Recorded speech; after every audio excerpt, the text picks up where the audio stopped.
Greetings, people. Greetings. Welcome again to another YouTube official video.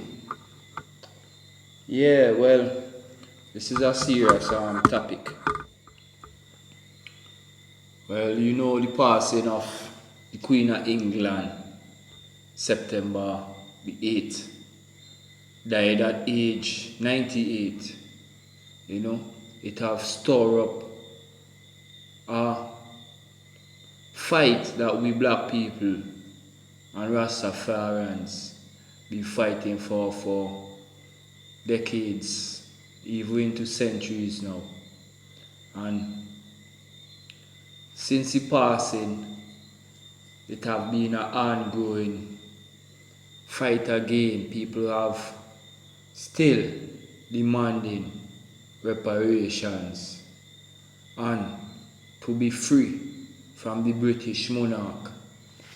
Well, today I want to review this video talking about Jamaica, Antigua and Barbuda.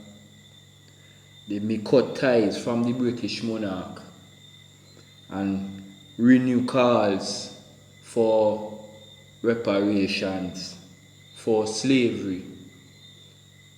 Yes, it's a very very important topic, and I just want to shed more light on it, and like you also for share the video with all your family and your friends them and all your associates, so we could spread the message, because it is a fight including we all, and everyone should know that it is happening, because a lot of people still not aware how we really going on. Some of them, most of them I should say, is distracted, so we have to always keep we brothers and sisters on toes and pull up them socks and make sure them know we going on, because we all are one team. We still on the same team, and it might affect me or affect you as well, so. And if your team members are short or weak, you have to strengthen them, because we will lose the game or lose the war, however you want to interpret it. So I'm going into this interview with two freedom fighters, I will call them. Well, while we go into the video, we go break it down piece by piece. I might stop in between, and then at the end we go talk a little more about it. You understand? So, without further ado, make sure you like the video. You could comment at the end or in the middle anytime you feel like, and subscribe to the channel. That's if you want to. Alright? So, let's get into the video, and then we go continue from there. Alright? It's on TV, so listen up. Here it goes. King Charles III addresses the British Parliament for the first time as monarch. We begin today's show looking at the legacy of British colonialism in the Caribbean, where there are growing calls for reparations. The Caribbean... So now we have who we call King Charles. So he take over from Queen Elizabeth. Right? So we are now in what you call a kingdom automatically. First we were in a queendom where a queen ruled. So now you call this a kingdom, or so-called, as for say. Let's continue. At one point formed the heart of England's first colonial empire in North America. Many of the more than 2.5 million enslaved Africans taken to the British Caribbean were worked to death. The string of island nations includes Jamaica, Barbados, the Bahamas, Antigua and Barbuda, and Trinidad and Tobago, among many others now in the British Commonwealth. Following the death of Queen Elizabeth II, the Prime Minister of the twin island nation Antigua and Barbuda said voters may soon decide whether to leave the Commonwealth and become a republic. Prime Minister Gaston Brown spoke to ITV News after he confirmed Charles III as king and head of state. This is not an act of hostility. Well, this is Antigua and Barbuda Prime Minister, looking very well dressed, and we in my country we call Simmons and Gurley, is a very small country, also a member of the Commonwealth and the British Monarch. We've been trying to get rid of the Queen from the head of state, but things haven't worked out because the politicians them can't hold one head. One say no and the other say yes. They make politics get too much inside of it and change the whole idea of the fight, So I think we need to do it again, try it again, and do it right this time, and take out all the politics out of it and look at the real benefits of getting rid of these people, because they don't do nothing for us. They have never done nothing for us. All they do is rob us.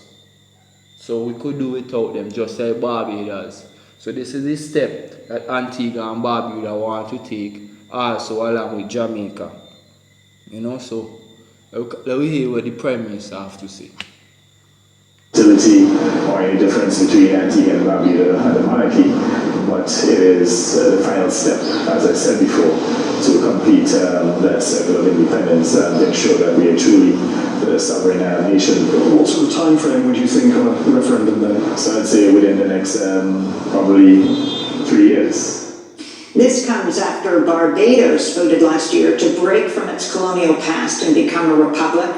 Meanwhile, in Jamaica, the ruling Labour Party says it also plans to hold a referendum on becoming a republic. For more, we're joined in Kingston, Jamaica, by the renowned Jamaican dub poet Mutabaruka, who's also a musician, radio show host as well.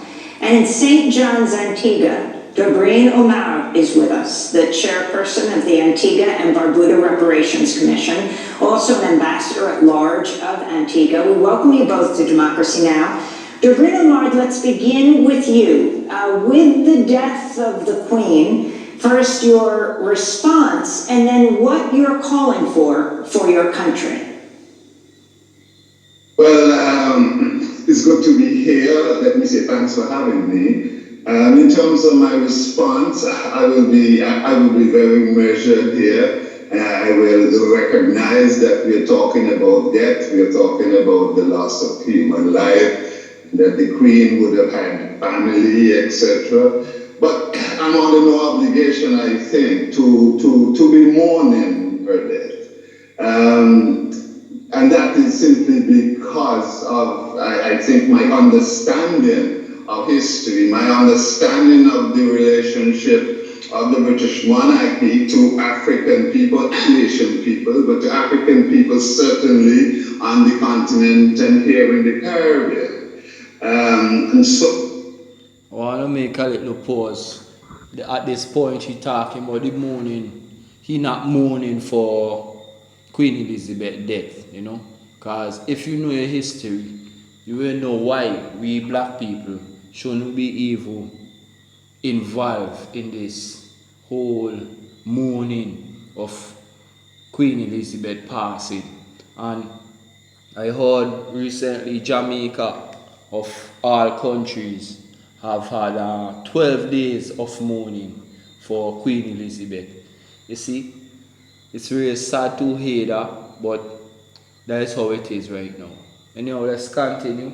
This is the chairman of Antigua and Barbuda, very intelligent person, very well spoken, and he knows his history. So when Mataki is not just out of his mind, it's real thing, Oh, that my response is perhaps to recognize the role that the Queen Elizabeth II has played, how she has managed to cloak the historical brutality of empire in this veneer of grandeur and pomp and pageantry, I guess, and graciousness.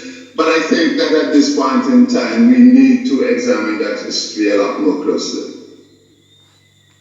And Yeah, you really have to examine your history, and if you don't know your history, it's like you lost. Cause you know what happened before you come here. You don't know how the world reached this way. As with Marcus Garvey said, if you don't know your roots, you're like a tree without roots. If you don't know history, you're like a tree without roots. And you know a tree without root, if a wind blow, the tree gone down on the ground. Is the root is what keep the tree alive. I see me get my roots just here, you know, true roots. So you really have to know your roots. And if you know where you come from, you can't know where you're going. So that's why it's very important to know history. And there is one thing I noticed, there's lacking with we black people. We don't know our history. We don't know what happened before we come. So we just living a life like we lost majority of it. That's why they put throw anything in we face and we run with it. You Vaz? speaking of that history, could you, for those people who are not aware, especially of the roles of King Charles I and King Charles II in the Caribbean, and especially towards your country, could you talk about that? Well, if we look at the role of monarchy, so we're going back now, mid 17th century, 1600s. King Charles I was perhaps the monarch, I think, that opened the trade between Britain and Africa. That was originally gold, minerals, etc., that opened that trade up to human trafficking, to the enslavement, to the movement of enslaved Africans. King Charles II, who followed him, actually was responsible, along with his then cousin, who later became James I, totally responsible for responsible and ownership of the Royal African Company that moved more Africans off of the continent into the Americas than any other company in history. So what we're talking about here is the involvement of British monarchy in the ownership and the operation of the transatlantic, I prefer to call it, of the European slave trade, the movement of Africans here into the Caribbean. And so we now see this movement, and even before Charles I, we can be addressing Elizabeth I, and we see this recurrence, of course, in the names that we're talking about. And so we now supposedly should be mourning the death of Elizabeth II and welcoming a Charles III. But we know them. We know these Charleses and we know these Elizabeths. So there's virtually no mourning for me at this moment. So him talk about it is King Charles I and II. He does carry back in history they know. So that I tell you, these are the men that started like slavery and thing. They push for it and they invest in it. You know? King Charles I, and I think we have another Charles here. We take over from Queen Elizabeth. You understand? So we might show you here is the British monarch. They might change them name from King Charles to Queen Elizabeth and back to Charles again.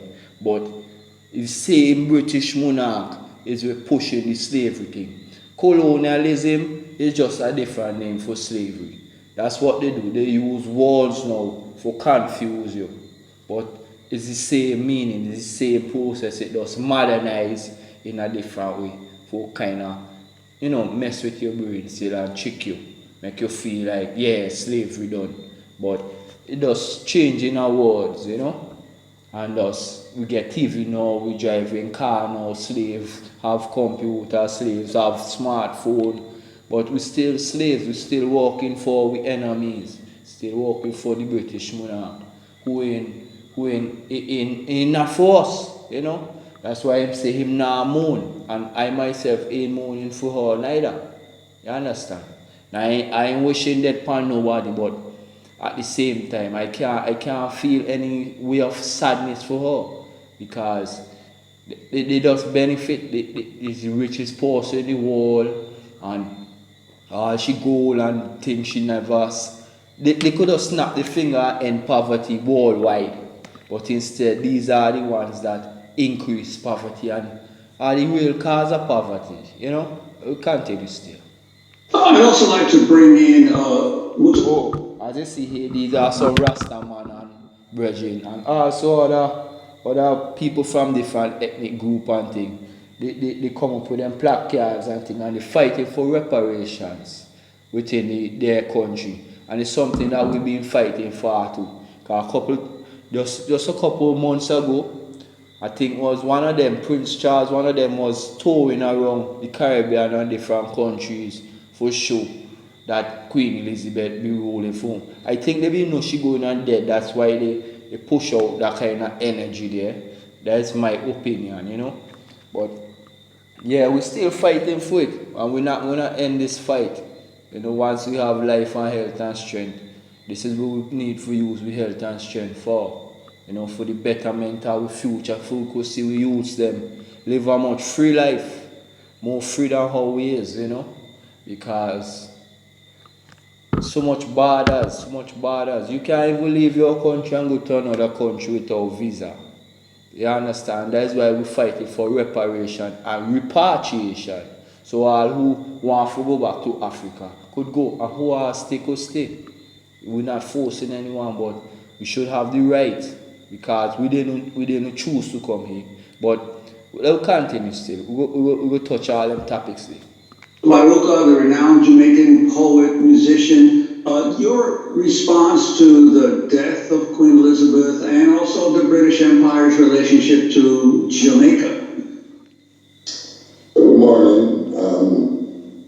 I am totally in agreement with. Before we go any further, this is Mutabaruka, dub poet, real Rasta man, very natural man, just humble and simple, very, very simple. And is one of the man I love listening most of, you could say, anybody on this earth presently right now. I've learned so much from him and respect him very much.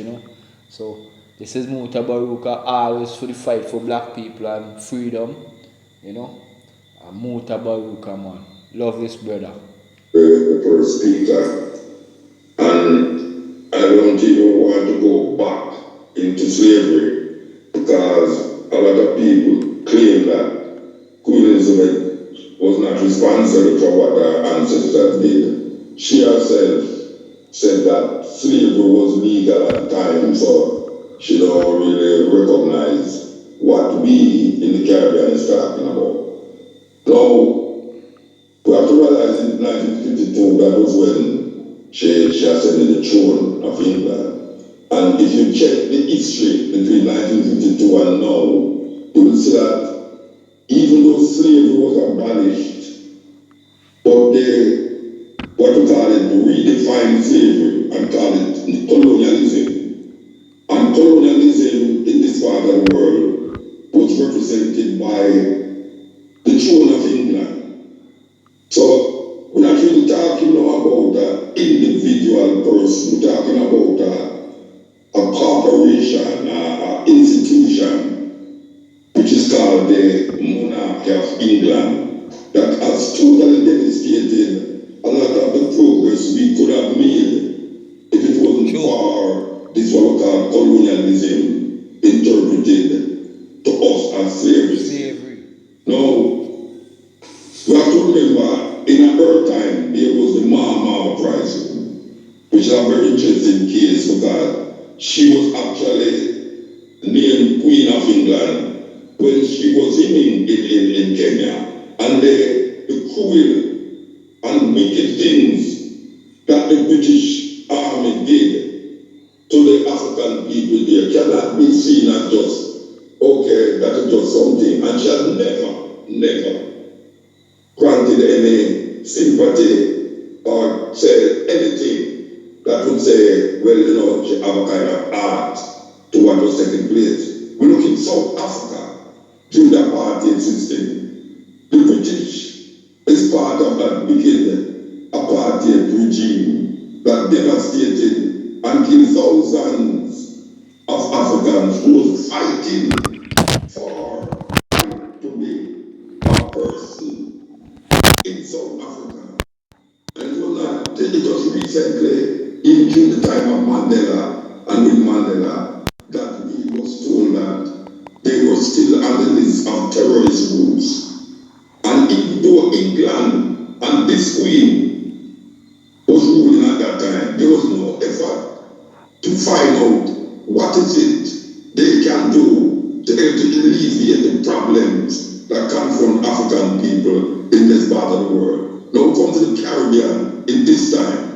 The Caribbean has been devastated. We know in history, one of the richest plantation owners, cane owners, was a man by the name of William Beckford.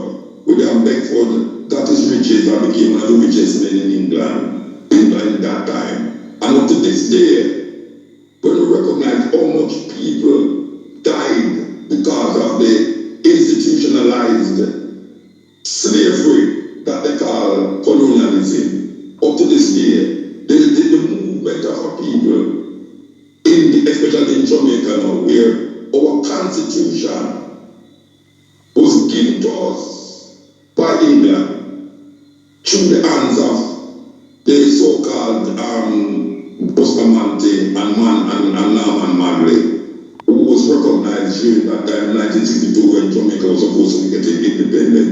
They went to England and they got a constitution that is now part and parcel of what Jamaicans are supposed to live by. And when we look at that constitution, it does not include ownership of land in Jamaica by the people. If you go into the courts of Jamaica, it says the Crown versus Tom Stroke or the Crown versus John Tom. That is what we have to face right now. No. When you recognize that Jamaica is supposed to be an independent city, its country, most Jamaicans say Jamaica is independent. That even though people say it's like it's not rich, it's not really governing the country. But the head of state is the Governor General representing the Queen of England in an independent country. How the hell that is possible? That you have an independent country that is the first lady is the Governor General's wife, not the Prime Minister's wife. And they set and designed the Constitution that way. And you see, Muta have said a lot in just a small space, and I just want to break down a few before we even get a little farther. What I must show you is the Constitution we them get from England, from the British people, the country. If you know, you're free, but them ain't give you no land. The same land that you're walking on belongs to them. So how could you be free and you ain't get land? Land is power. Without land, you ain't nothing. So this is how them get we right now, and that's why I have to know history. And then go right back to it about William Bedford, one of the richest man in England, and he get rich over slaves, sugar cane and all them things. The rich in Jamaica, he get rich from in Jamaica and carry the riches to England and become one of the richest man in England. You see, so it's very, very important for you to know history. And people, you could always find this video. It's on YouTube. Jamaica, Antigua and Barbuda may cut ties to British monarch. Renew call for reparations for slavery. Find it and go through it yourself and think. Yeah, and this is what Muta saying here and a lot more. But let's continue. these so-called, we call them bossy slaves, jacket and tie slaves, that they continue to uphold and maintain that regime that has committed so much atrocities and crimes in this century, in this time. They have been committing it and still committing it.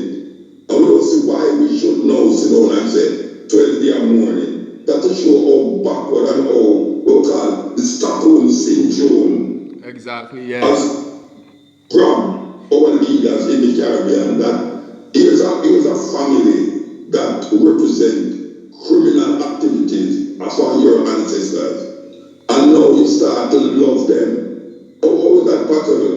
How is that possible that we who know the history is keep repeating the history? We know what is taking place in this democratic, so-called democratic country, that is still honoring the most gruesome and cruel monarchy that ever exists, and we know of it. How can we now sit and say we will have 12 days of mourning? 12 days of mourning for what? What we're mourning that for? Why we never we're not mourning for the thousands and millions of people that died across the Atlantic Ocean? Exactly. We're mourning for all the warriors of our time. There's no day for Taki, there's no day for Nani. All of these people who died because they stand up and struggle to get out of the class of British colonialism. We now sit and say, we must mourn. I am not one of them who's mourning, and I can talk for a lot of Rastafari, Virgin and Sitstring. We don't see it as a mourning time. Mutabaruka. Yeah, definitely. We don't see it as a mourning time. And we matter, we black people really suffer from Stockholm syndrome. It's like you're in a relationship with somebody and your partner keep abusing you, beating you, doing you all kind of thing. And people are telling you, why you still with this person? Why you don't leave the person? And you say, no, he love me, they love me. But all the time they abusing you, it's like you get used to the abuse and love the abuser. So this is the kind of mentality we're suffering from. And I notice a lot of black people are talking mourning and they're sorry Queen Elizabeth dead. And it's part of because they don't know them history. They don't know how these people get them power and them riches. You know? So it's like blind. It's like some blind people, and even the prime minister of their country, I tell you, blind and lead the blind, and their money come like sellout too. You know, they gain some under table benefits running to them while they acting already. So he gave them 12 days of mourning, which is very ridiculous, stupidness. You know, but okay, this is what Muta show all right now. And they never mourn for all the people were dead during the slavery. You know, millions upon millions of black people have suffered and died. Even some of our heroes who sacrificed their life for us. They don't have no day for them. They don't have no mourning, nothing. But for somebody who kills so much and rob we so much, we must mourn for them. Tell me, is that right? I wanted to ask your response to Charles at the time, Prince Charles, just a few weeks ago, praising the contribution of Jamaicans to British life as immeasurable in a message commemorating Jamaica's 60 years of independence from the UK. Now you have Jamaica also talking, like Antigua and Barbuda, of a referendum on complete independence, on becoming a republic. What do you think the outcome of that will be, and what would reparations and an apology look like to you, be adequate for you? By the way, it's an Good honor question, to speak good with question. you again after so many years. I haven't talked to you abruptly. All right. What he's saying is what we expect him to say. Now, actions speak louder than words. And he is here now to do certain things. He must understand how we feel as African people in this part of the world and what his family and ancestors did. So to address the situation, it's not just to say why he feel bad about what is happening. That is not apologizing, because he did that already. He came to the Caribbean and said, well, I feel bad about what was happening. We need somebody saying, look here, we see what happened, and we was responsible for it, and we're sorry, and we're going to make amends. And the amends come with what we what them call getting something going between the governments of the different countries them to facilitate reparations and repatriation. Because we're not letting that out.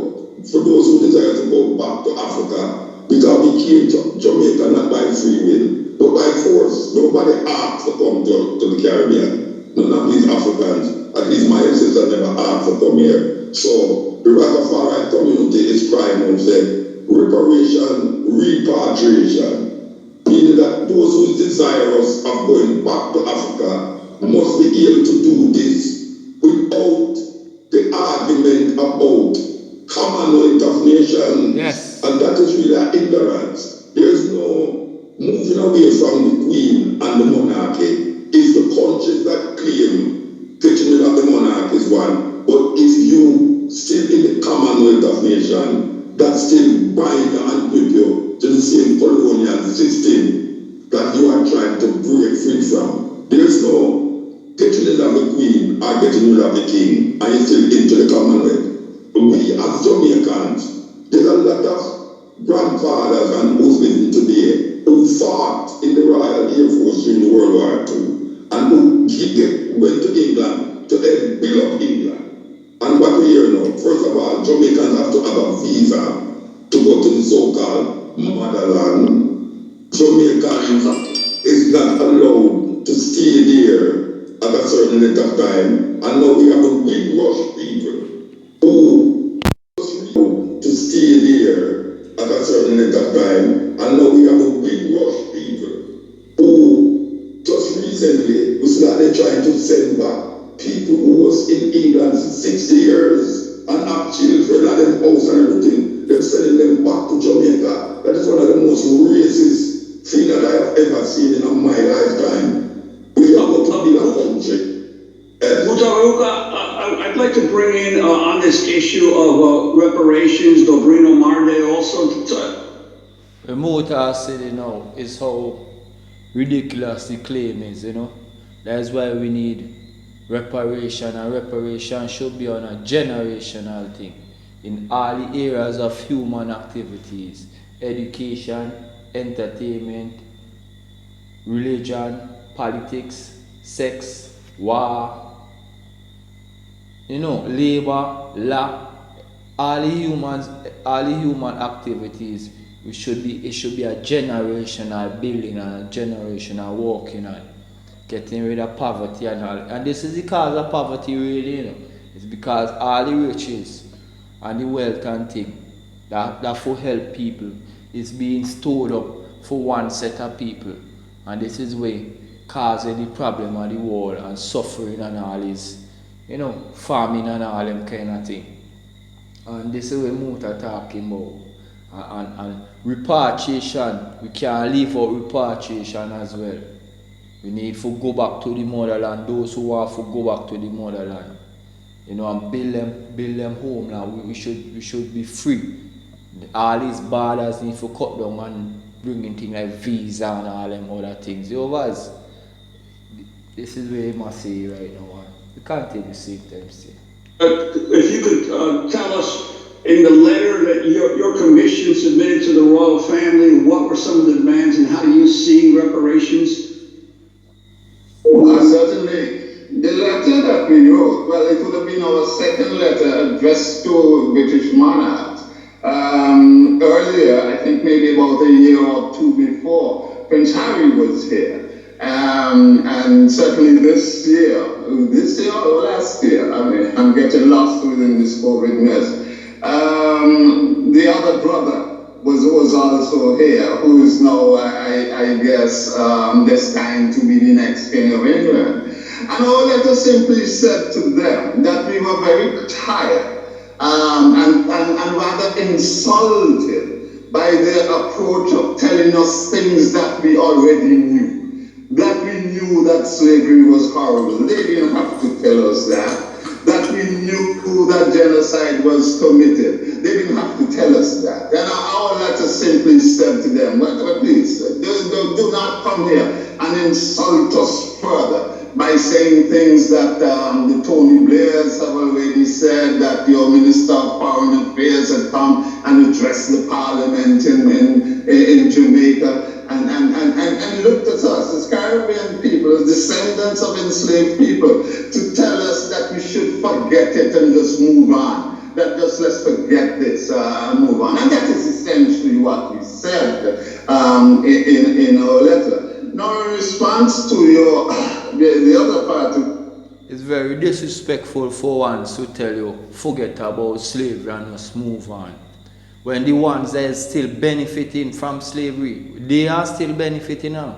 You know, up to 2015, just about 7 years ago, the slave masters, them offspring, was still getting, they call it a reparation as well, for losing labor, because slavery have been abolished, or the name have been changed to colonialism.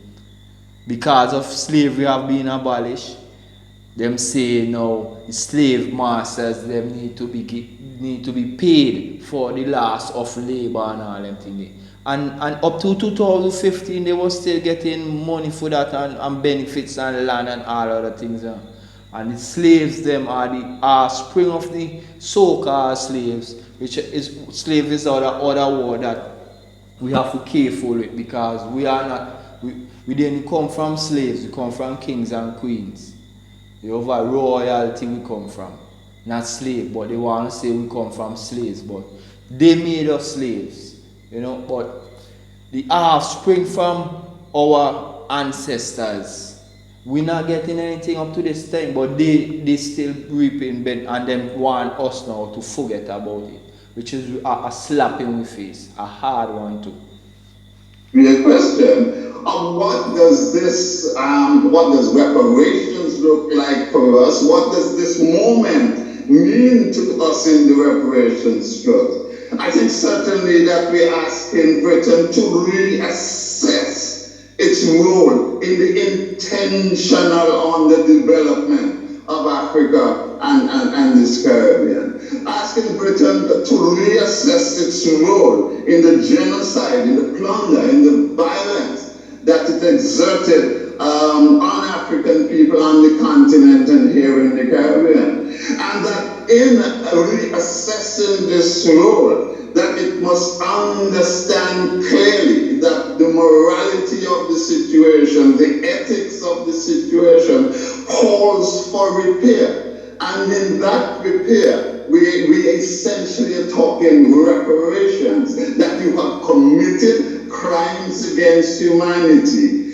and that there is a moral and an ethical demand that you acknowledge these crimes and you do your best in the best way you can to make whole the holes that you have really left in the history and in the lives of African people.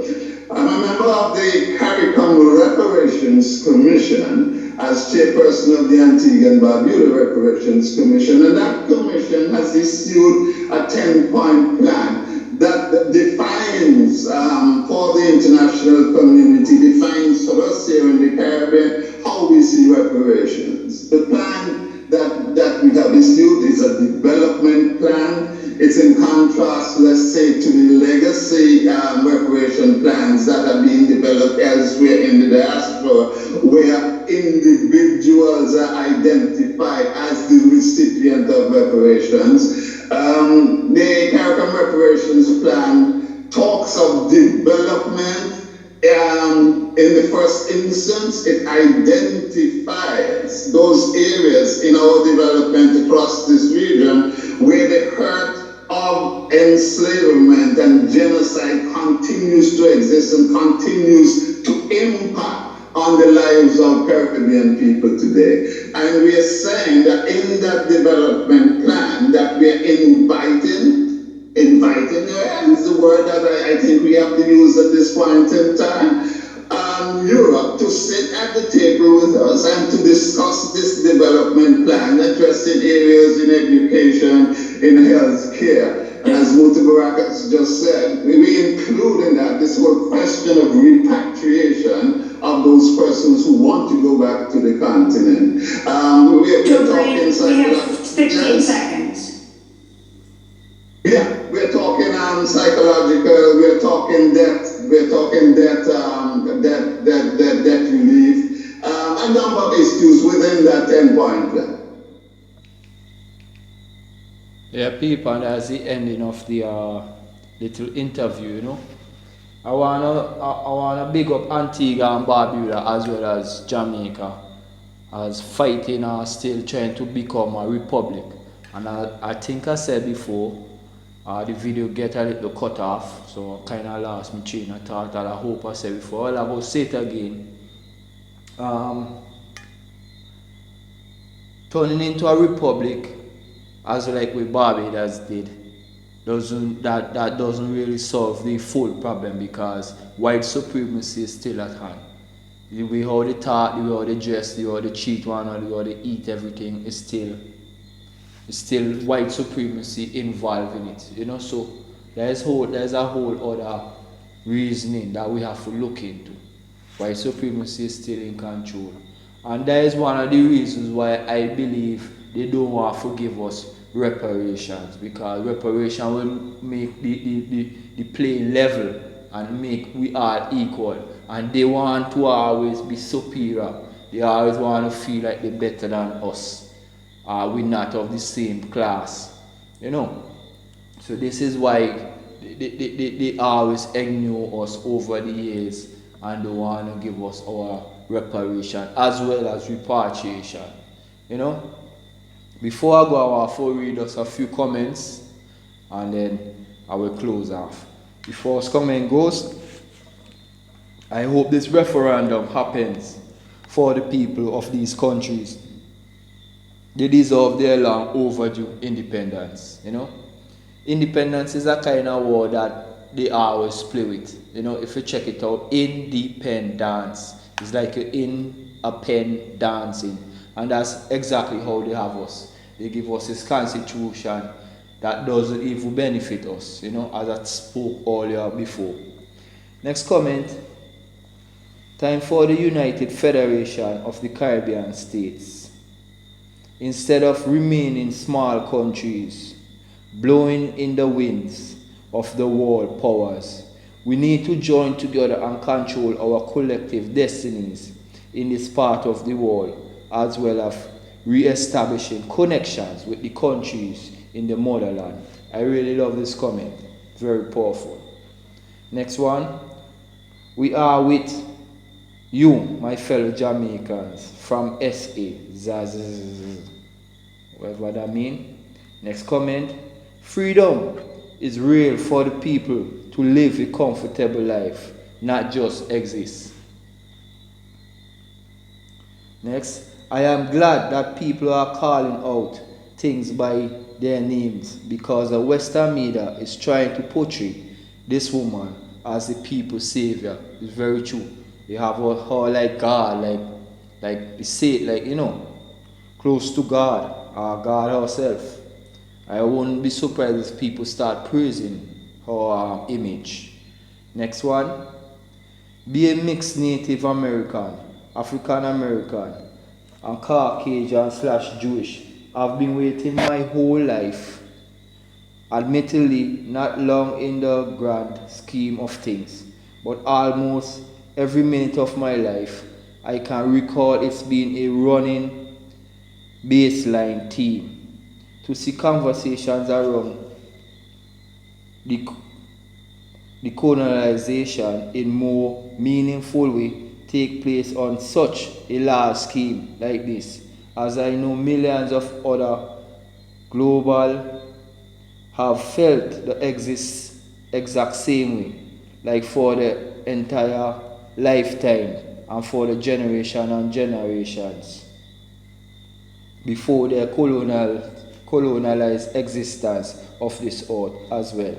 I so badly hope that this real change can happen in an effort to truly and ridiculously decriminalize now that she's gone, or at the very least build a momentum for an actual movement to do so long term.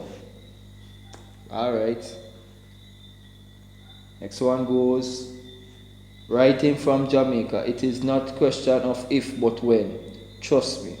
The next generation that can deliver us out of the bondage will get my vote. Thank you, Muta, for speaking on the Mu tribal genocide and the South African struggle. Last but not least, there are more comments, but you also could go and check out the video as well. Read the comments and put your comment, and put a comment down on the bottom of this video. I want to know what you think and your thoughts on this. Alright, and hit the like button for me, please. Thank you. Last but not least, I'm from the UK. Personally, I think every country should rule themselves. Alright, peeps. So yeah, let me know what y'all think about this video. Comment, subscribe, share, do all the good things, you know. And continue taking care of yourself until next video. Enough love and enough respect. Alright? Peace out. Alright.